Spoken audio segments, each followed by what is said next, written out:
आज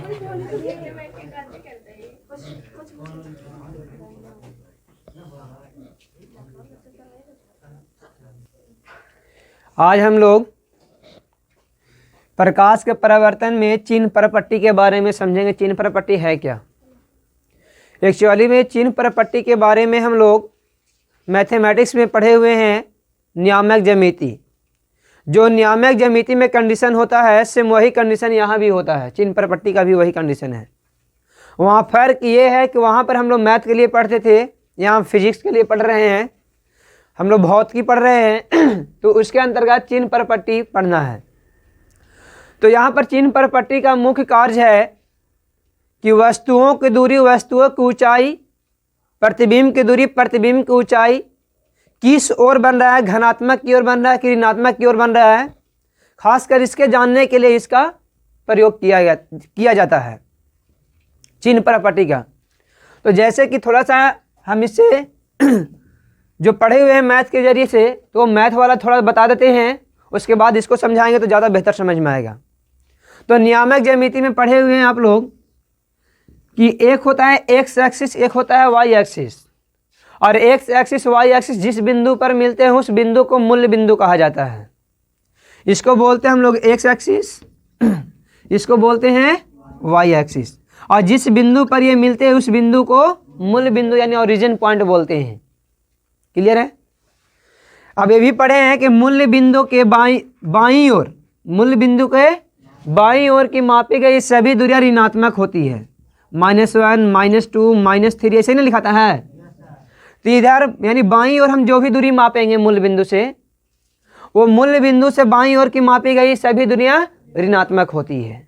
और सभी दूरियां को मूल्य बिंदु से ही मापा जाता है। जो भी दूरी हो, सभी दूरियों को हम लोग किससे मापते हैं? मूल्य बिंदु से मापते हैं। और मूल्य बिंदु के दाहिने तरफ यानी दाहिने तरफ जो भी हम दूरी मापेंगे वो प्लस में होता है, धनात्मक होता है, पॉजिटिव होता है। +1, +2, +3 ऐसे होता है। ठीक है ना? और मूल्य बिंदु के ऊपर की ओर मापी गई सभी दूरियां ये भी धनात्मक ही होता है, पॉजिटिव होता है। -1, -2, -3, -4 ऐसे होता है ना। और नीचे की ओर मापी गई सभी दूरियां ऋणात्मक होता है। क्या होता है? ऋणात्मक होता है। सेम यही कंडीशन को हम लोग उपयोग करेंगे चिन्ह परपट्टी में। चिन्ह परपट्टी दर्पण के लिए उपयोग किया जाता है। चिन्ह परपट्टी का उपयोग हम लोग करते हैं किसी भी वस्तु में, किसी भी वस्तु के दर्पण से स्थिति को जानकारी प्राप्त करने के लिए, वस्तु या प्रतिबिंब की जानकारी प्राप्त करने के लिए चिन्ह परपट्टी का उपयोग किया जाता है। तो देखिए चिन्ह परपट्टी का उपयोग गोलीय दर्पण में कैसे होता है। चिन्ह परपट्टी का उपयोग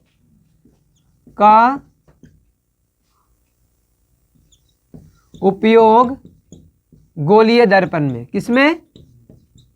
गोलीय दर्पण में हम लोग देखेंगे तो गोलीय दर्पण में सबसे पहले होता है अवतल दर्पण, है ना। तो अवतल दर्पण में गोलीय चिन्ह परपट्टी का क्या उपयोग है, इसका क्या योगदान होता है उसमें, इस बात को हम लोग समझेंगे। ठीक है? तो सबसे पहले हम लोग गोलीय दर्पण बनाएंगे। तो ये हो गया गोलीय दर्पण, जिसको हम लोग अवतल दर्पण कहेंगे। अवतल दर्पण का बना रहे हैं। अवतल दर्पण में चिन्ह परपट्टी का क्या महत्व है इसके बारे में हम लोग जान रहे हैं अब। तो गोलीय दर्पण के मध्य बिंदु को क्या बोलते हैं? ध्रुव बोलते हैं। और इसको अगर लंबवत ऐसे खींच देते हैं आप तो ये क्या बन गया? वाई एक्सिस बन गया ना। और यहाँ से ऐसे खींचेंगे हम, अगर इधर पार कर देते हैं तो सेम एक्स एक्सिस बन जाता है। इसको बोला जाता है फोकस और इसको बोला जाता है वक्रता केंद्र। ठीक है? अब जिस बिंदु पर ये दोनों आपस में मिल रहे थे उस बिंदु को हम लोग जो मूल्य बिंदु बोलते थे, यहाँ दर्पण के लिए अवतल दर्पण लिख देते हैं। अवतल दर्पण। तो अवतल दर्पण के लिए उसी बिंदु को ध्रुव कहा जाता है। क्या कहा जाता है? क्या कहेंगे? ध्रुव कहेंगे। किसको? दर्पण के जो मध्य बिंदु होगा उस बिंदु को हम लोग क्या बोलते हैं? ध्रुव बोलते हैं, है ना। अब देखिए यहाँ पे, और ध्रुव से फोकस तक के जो बीच की दूरी होता है उसको हम लोग क्या बोलते हैं? फोकस दूरी बोलते हैं। और इसको बोलते हैं वक्रता त्रिज्या बोलते हैं। सॉरी, अभी माइनस प्लस हम नहीं जानते हैं कि माइनस होता है कि प्लस होता है, ये हमको मालूम, इतना मालूम। इसको फोकस दूरी कहते हैं, इसको क्या कहता है, त्रिज्या कहते हैं। अब देखिए इसमें सभी दूरियां, पहला पॉइंट समझिएगा कि अवतल दर्पण में या कोई भी दर्पण हो, सभी दूरियां ध्रुव से मापी जाती है। सभी दूरियां कहां से मापेंगे, ध्रुव से मापी जाती है। कहां से, ध्रुव से मापी जाती है। यानी जो भी दूरी मापना होगा, जिस तरह से इसमें हम लोग मूल बिंदु से माप रहे थे, उसी तरह से सेम यहां पर ध्रुव है, मूल बिंदु का जो काम वो कर रहा है वहां पे, यहां काम करेगा ध्रुव का P, ठीक है ना। तो जो सभी दूरी इसमें हम क्या बताए थे कि मूल बिंदु से मापा जाता है, तो इसमें भी सभी दूरियां जो होती हैं ध्रुव से मापा जाती है। ये ध्रुव ही ना मूल बिंदु है, तो इसी से मापा जाता है। क्लियर हो गए। दूसरा पॉइंट, ध्रुव से बाईं ओर मापी गई सभी दूरियां, ध्रुव से बाईं ओर की मापी गई सभी दूरियां। तो यहां देखिए मूल बिंदु से बाईं ओर की मापी गई दूरियां क्या था, ऋणात्मक था ना, तो ध्रुव में भी क्या होगा, ऋणात्मक होगा। क्या होगा, यानी ध्रुव से बाईं ओर मापी गई दूरियां क्या होगा, ऋणात्मक होगा। क्या होगा, ऋणात्मक होता है, ऋणात्मक, ठीक है ना। उसके बाद तीसरा, ध्रुव के दाहिने तरफ, ध्रुव के दाहिने तरफ, तो ध्रुव के दाहिने तरफ अगर हम दूरी मापते हैं,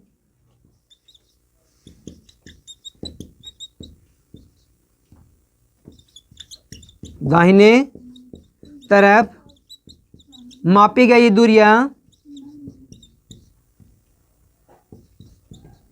घनात्मक होता है। क्या होता है,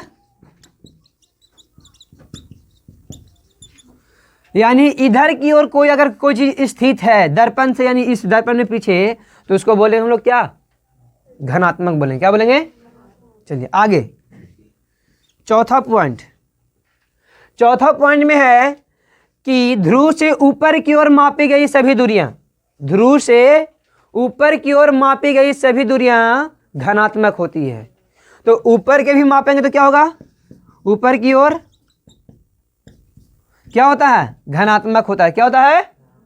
और पांचवा पॉइंट होगा, नीचे की ओर मापी गई सभी दूरियां, या नीचे की ओर मापी गई दूरियां क्या होता है, ऋणात्मक। अगर नीचे होगा तब क्या चिन्ह हो जाएगा, ऋणात्मक हो जाएगा। क्या हो जाएगा। उसके बाद छठा पॉइंट, आपतित किरण के दिशा में मापी गई सभी दूरियां घनात्मक होती है। ये देखो, इसको हम लोग आपतित किरण बोलते हैं। क्या बोलते हैं, इसको भी मिटा देते हैं ना, थोड़ा गिजबिजा आ जाएगा। ये चिन्ह पर पट्टी को समझ लीजिएगा। आपतित किरण के दिशा में मापी गई सभी दूरियां घनात्मक होती है। आपतित किरण के दिशा में मापी गई सभी दूरियां घनात्मक होती है। क्लियर है। उसके बाद सातवां पॉइंट, आपतित किरण के विपरीत दिशा में, आपतित किरण के विपरीत दिशा में मापी गई सभी दूरियां ऋणात्मक होती है। आपतित, हाँ क्या हुआ, अच्छा छठा का सातवां होगा ना, ठीक है। आपतित किरण के विपरीत दिशा में मापी गई सभी दूरियां क्या होगा, ऋणात्मक होता है।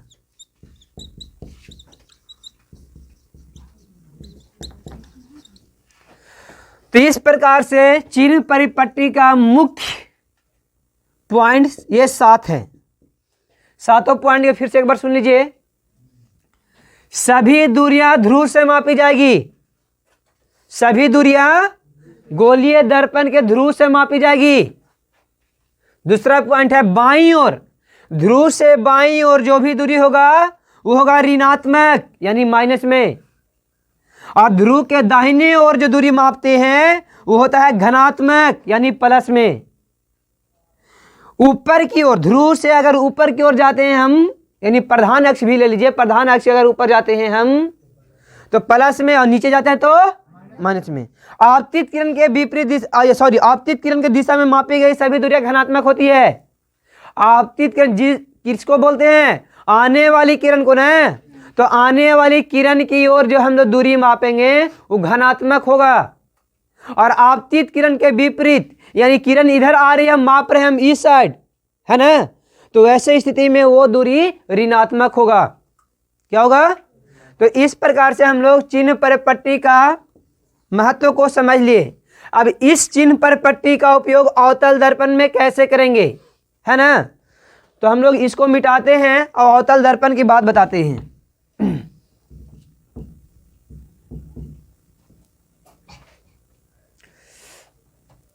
सपोज कि यहां क्या है, अवतल दर्पण है। क्या ये?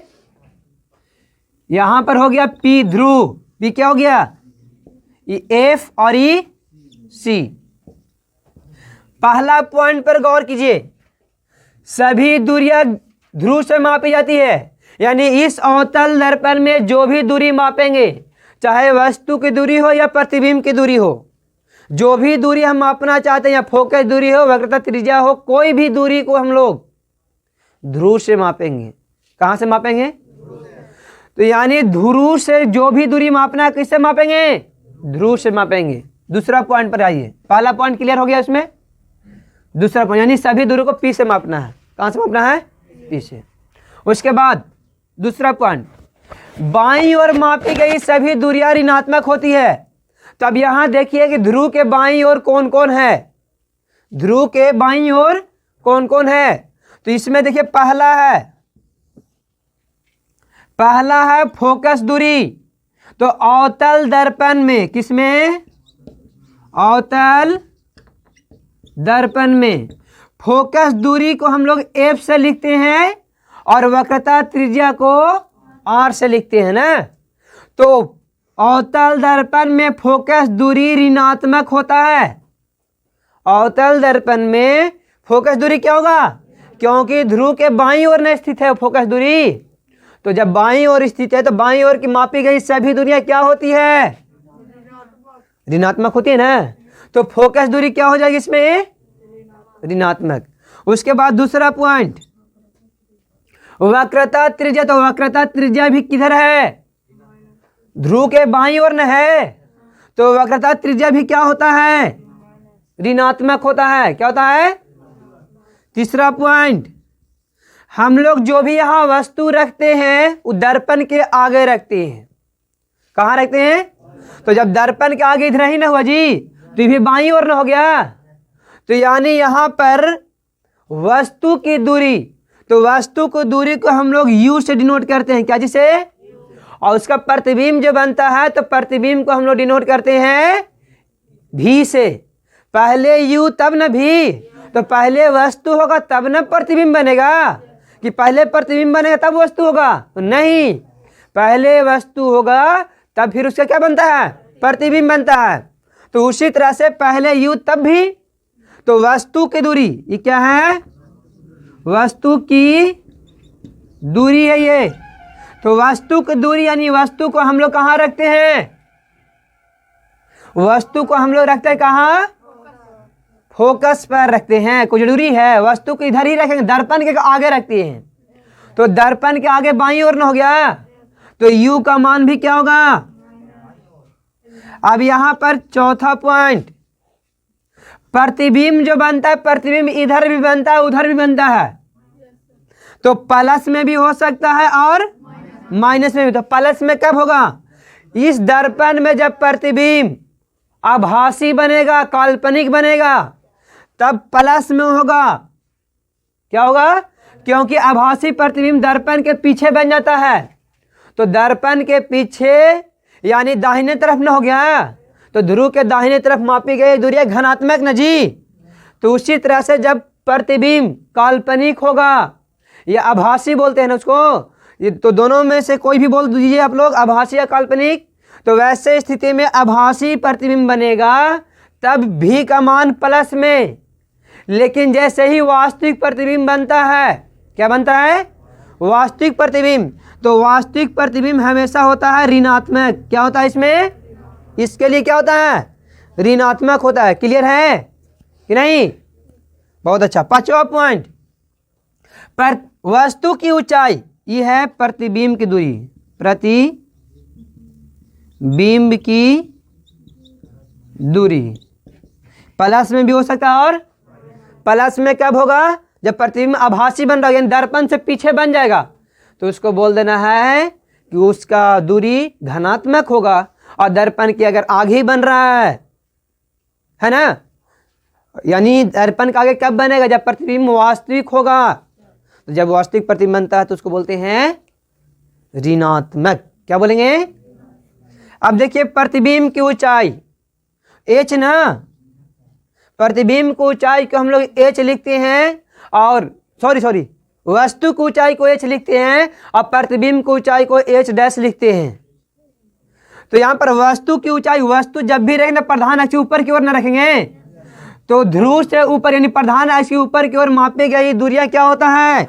ऊपर की ओर धनात्मक। तो यानी ये वाला एच कोचिंग हो जाएगा, ये हुआ वस्तु की ऊंचाई, वस्तु की ऊंचाई। उसके बाद 6ठा पॉइंट, अब यहां पर प्रतिबिंब, तो प्रतिबिंब यहां पर प्लस में भी बन सकता है और माइनस में भी। तो जब यहां पर काल्पनिक प्रतिबिंब बनेगा तो एच डैश यानी प्रतिबिंब की ऊंचाई, प्रतिबिंब की ऊंचाई। तो यहां पर देखिए ध्यान से समझिएगा, ऊंचाई है लिखल। प्रतिबिंब की ऊंचाई जो होगा धनात्मक कब होगा? जब प्रतिबिंब आभासी होगा। प्रतिबिंब क्या होगा? आभासी होगा, तब ऊंचाई प्लस में। और और वास्तविक प्रतिबिंब जो होगा, वास्तविक प्रतिबिंब हमेशा क्या बनता है? तो उल्टा बनता है। क्या बनता है? तो जो उल्टा बनता है वो कहाँ? प्रधान अक्ष से नीचे की ओर चला जाता है।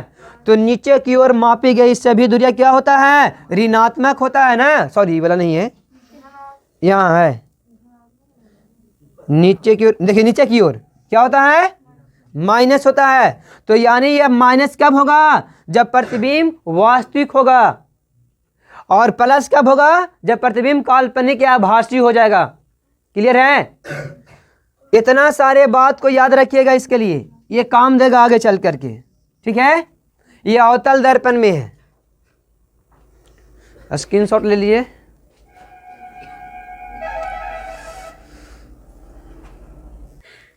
अब हम लोग उत्तल दर्पण में चिन्ह पर पट्टी का महत्व के बारे में जानेंगे।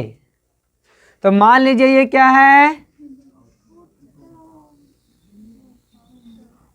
उत्तल दर्पण हो गया ना, जैसे इसको हम लोग बोलते हैं P, इसको बोलते हैं F, इसको बोलते हैं, नहीं गलत है, इधर इस सब में इधर ना होता है जी, इधर दिखाई दे रहा है, इसमें नहीं दिखाई दे रहा। चलिए देखिए यहाँ पर E जो हुआ ऐसे, ये PFC है, ठीक है ना। तो यहाँ पर ध्यान दीजिए, पहला पॉइंट के अनुसार सभी दूरियां ध्रुव से, यानी उत्तल दर्पण में भी सभी दूरियां हम लोग P से मापेंगे। किसे मापेंगे? पहला पॉइंट क्या क्या होगा? अब जब P से मापने पर क्या, तो इसको हम लोग फोकस बोलते हैं, फोकस दूरी, और इसको बोलते हैं वक्रता त्रिज्या। तो इसमें पहला है फोकस दूरी। क्या होता है? यहां पर देखिए कि ध्रुव के दाहिने तरफ है, तो ध्रुव के दाहिने तरफ मापी गई सभी दूरियां क्या होता है? धनात्मक ना। तो ये भी होता है धनात्मक। क्या होता है?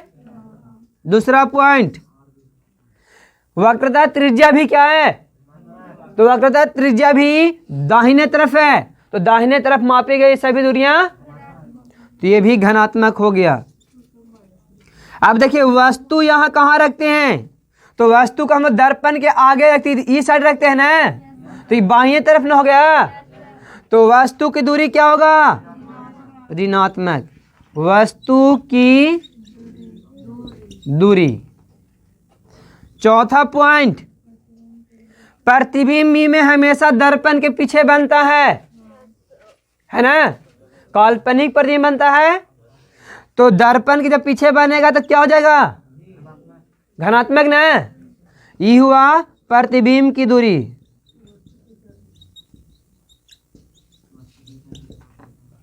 उसके बाद वस्तु की ऊंचाई, वस्तु हमेशा ऊपर की ओर न होता है जी, तो कुछ होगा वस्तु की ऊंचाई। देखिए वस्तु को बिंब भी बोला जाता है, वस्तु को कहीं कहीं बिंब लिखा हुआ रहता है, क्या लिखा रहता है, तो वहां पर टेंशन नहीं लेना है, बिंब का मतलब वही वस्तु। और छठा पॉइंट, वस्तु को ऊंचाई भी घनात्मक ही होता है, क्योंकि प्रतिबिंब ऊपर की ओर ही बनता है, काल्पनिक में बनता है तो ऊपर की ओर ही बनता है, उल्टा नहीं बनता है इसमें ना, तो इसीलिए ये भी क्या होगा, घनात्मक, प्रतिबिंब की ऊंचाई।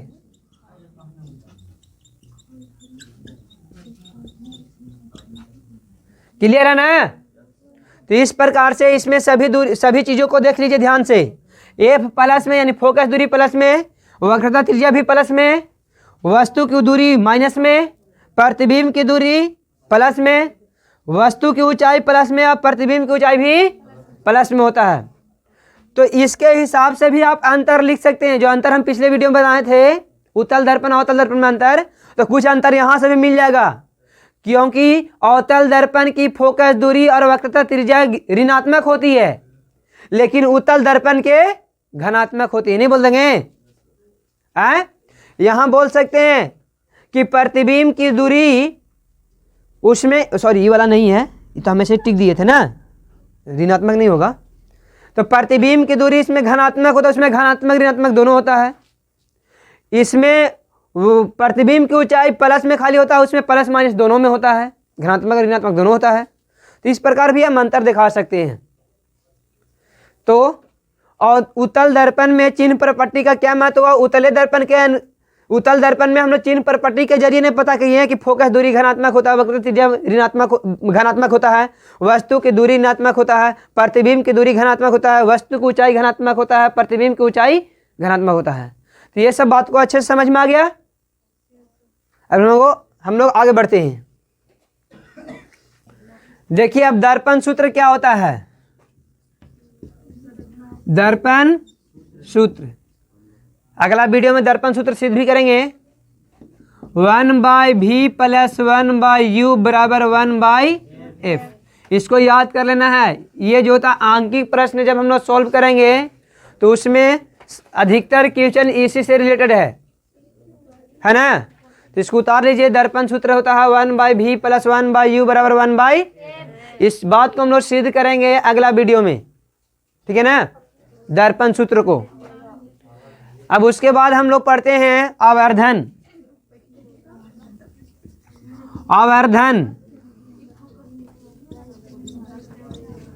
आवर्धन क्या होता है, तो प्रतिबिंब की ऊंचाई और वस्तु की ऊंचाई के अनुपात को आवर्धन कहते हैं। प्रतिबिंब की ऊंचाई और वस्तु की ऊंचाई के अनुपात को आवर्धन कहा जाता है। तो चलिए लिख देते हैं, आवर्धन बराबर प्रतिबिंब की ऊंचाई बटा वस्तु की ऊंचाई। तो प्रतिबिंब की ऊंचाई और वस्तु की ऊंचाई का अनुपात को क्या बोलते हैं, आवर्धन को हम लोग m से डिनोट करते हैं, स्मॉल m। अब देखिए प्रतिबिंब को क्या चीज से डिनोट करते थे, प्रतिबिंब की ऊंचाई को h' और वस्तु की ऊंचाई को h। तो m बराबर होता है h' बटा h। और एक और सूत्र पढ़ना है -v बटा u, -v बटा। तो इस बात को हम लोग बताते हैं कि कैसे -v बटा u h' और बटा h के बराबर होता है। तो चलिए मान लीजिए कि अवतल दर्पण है, ये क्या है, अवतल दर्पण है, ये है f और ये है c, ठीक है। कोई वस्तु को मान लीजिए यहाँ पर हम रख दिए तो प्रतिबिंब बनाना सीखेंगे पहले। देखिए ऐसे बनेगा, तो यहाँ ना मिला जी, ये मान लीजिए ए बी है और यहाँ पर क्या प्रतिबिंब बनेगा उसको देखिएगा ध्यान से। तो प्रतिबिंब जो बनता है उल्टा बन रहा है, तो बी डैश ए डैश हो गया ना। यहाँ देखिए दो गो त्रिभुज नजर आ रहा होगा आप लोग को, एक त्रिभुज ही वाला दिखाई दे रहा है, एक त्रिभुज, और एक त्रिभुज देखिए ऐसे दिखाई दे रहा होगा, दिखाई दे रहा है दो त्रिभुज, मतलब यहाँ मिलेगा। तो यहाँ देखिए सर्वांगसम समरूप इसमें पढ़ना है, सर्वांगसम के जैसा ही एक समरूप होता है। सर्वांगसम में क्या होता है कि सर्वांगसम कहते हैं किसको है, यहाँ त्रिभुज में पढ़े तो जब दो त्रिभुज एक दूसरे को पूर्णतः ढक लेती है तो उसको सर्वांगसम बोलते हैं। और सभी अंग से एक जैसा होना चाहिए, देखने में भी एक जैसा होना चाहिए और सभी अंग से ढक लेना चाहिए दोनों एक दूसरे को। लेकिन यहाँ पर अगर समरूप की बात कही जाती है तो समरूप में ये जरूरी नहीं है कि सभी अंग से बराबर हो, लेकिन ये जरूरी है कि देखने में एक जैसा होना चाहिए। हमारा फोटो एक ही जैसा ना होंगे जी, तो वो समरूप है। क्या है? तो समरूप के बारे में हम लोग मैथ में आगे पढ़ेंगे त्रिभुज चैप्टर में, तो समझ में आ जाएगा कि समरूप क्या होता है। यहाँ सिर्फ समझने की कोशिश कीजिएगा। और समरूप त्रिभुज के सभी भुजाएं जो होते हैं एक ही अनुपात में विभाजित होते हैं, एक ही अनुपात में बढ़ते हैं, यानी उनका भुजा का अनुपात एक होता है, बराबर होता है। क्या होता है? तो चलिए त्रिभुज पहले समरूप दिखाने की कोशिश करते हैं। तो समरूप दिखाने के लिए कोई भी दो कोण अगर बराबर दिखा देते हैं हम, तो त्रिभुज समरूप हो जाता है। तो देखिए त्रिभुज ए बी पी में, ए बी पी और त्रिभुज ए डैश बी डैश पी में, ए डैश बी डैश पी बन रहा है ना। दोनों में क्या क्या नजर आ रहा है? तो ध्यान दीजिए कि जब वस्तु खड़ा रहता है तो 90 डिग्री पर ऐसे खड़ा रहता है, तो 90 डिग्री पर जब खड़ा है तो प्रतिबिंब भी 90 डिग्री पर बनेगा। तो हम लिख सकते हैं कोण ए बी पी बराबर होगा कोण ए डैश बी डैश पी, ए डैश बी डैश पी, ई वाला कोण ए बी पी, ई वाला कोण, दोनों कोण आपस में क्या है? बराबर है ना। क्यों? क्योंकि प्रत्येक कोण 90 डिग्री का है। प्रत्येक कोण कितना डिग्री का है? 90 डिग्री। उसके बाद दूसरा ई वाला कोण और ई वाला कोण, ये आपतित किरण है, ये परावर्तित किरण है, और ये क्या है? मान लीजिए अभिलंब है। यहाँ पर ये क्या है जी? अभिलंबन है। तो आपतन कोण और परावर्तन कोण आपस में क्या होते हैं? तो यहाँ लिख देंगे ना कोण A P B, A P बराबर A dash P dash, A dash P B B dash, A dash P B dash होगा ना जी। क्यों? बराबर प्रकाश के परावर्तन के दूसरा नियम से। किस नियम से? प्रकाश के परावर्तन के दूसरा नियम से। तो जब दो कोण अपने आप बराबर, दो कोण अगर बराबर हुआ तो तीसरा कोण अपने आप बराबर हो जाता है, तीसरा कोण अपने आप बराबर हो जाता है। इसको हम लोग मैथ के जरिए समझेंगे अच्छे से, अभी छोड़ देते हैं यहाँ पे, नहीं समझ में आया? मान लीजिए कि ई 90 है और ई है 30 डिग्री, तो ये भी कितना? ध्यान दीजिए 90 और 30 कितना हो गया? 120। तो त्रिभुज के तीनों कोनों को जोड़ कितना? तो 90 और 30 ही हो गया 120। तो अब कितना घट रहा है? 60। इसमें देखिए अब 90 और 30 120, तो एक कोण कितना बच गया?